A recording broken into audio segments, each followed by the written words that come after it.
Serge Chardon, j'habite à Grèce-sur-Loing depuis 16 ans. Je suis retraité. Donc, je me suis toujours intéressé à la vie de la commune, notamment depuis 2019, j'assiste à la plupart des conseils municipaux. Je suis un des rares à l'avoir fait. C'est toujours intéressant, même si on n'a pas le droit de parler, on peut écouter, enregistrer, noter ce qui s'y passe. Donc voilà, j'ai fait ça pendant plus de 6 ans.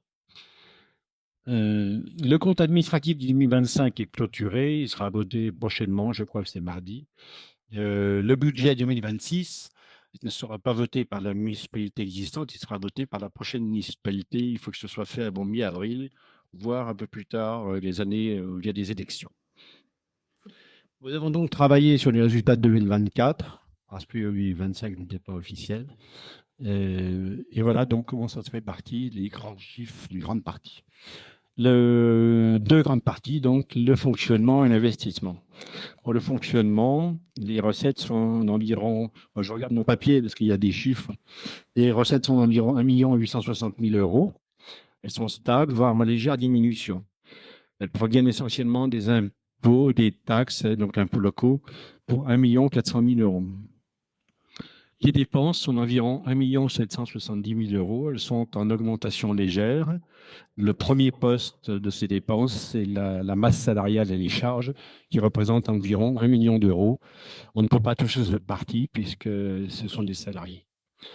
Le poste charge générale, qui représente 580 000 euros, pourrait être diminué en faisant des économies. Je rejoins Patrick. On veut faire des économies pour avancer plus dans l'avenir. Pour l'investissement, les recettes proviennent des subventions pour travaux et des ventes d'immobilier essentiellement. Les dépenses correspondent aux travaux réalisés et au remboursement d'emprunts. Donc le bilan de 2024 est positif pour 90 000 euros à peu près. Pour 2025, le chiffre avancé est de moins 150 000 euros, donc déficitaire.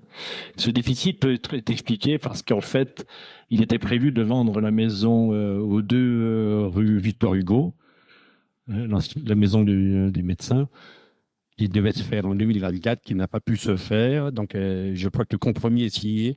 Donc, la vente devrait être effective sous quelques semaines. Donc, l'argent de rentrer en 2024 doit rentrer en 2025. Donc, ça devrait améliorer les chiffres de 2025, en fait, de 2026. Mais ça ne comblera pas le déficit de 2025. Pour 2026, il faudra prévoir le paiement des travaux d'enfouissement qui ont lieu actuellement place de la République.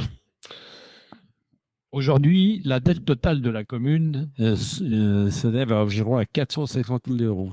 Cette dette, et surtout, elle représente une somme assez importante, et ça correspond à 3 emprunts qui sont en cours, qui termineront en 2033 et 2037. Pour le remboursement de ces emprunts, ça représente 64 000 euros de capital et 8 000 euros d'intérêt par an. Alors, les emprunts en cours, les 3 gros emprunts, il y a la maison du 2 rue Victor Hugo, où il reste 135 000 euros, les vestiaires du Vieux-Pont, où il reste 175 000 euros à rembourser. Ces 2 emprunts terminent en 2000. Le premier en 2033, le deuxième en 2037, et le dernier, c'est la maison 63 rue Hudson, plus connue pour la maison John Gell. Et son adresse, c'est 63 rue Hudson.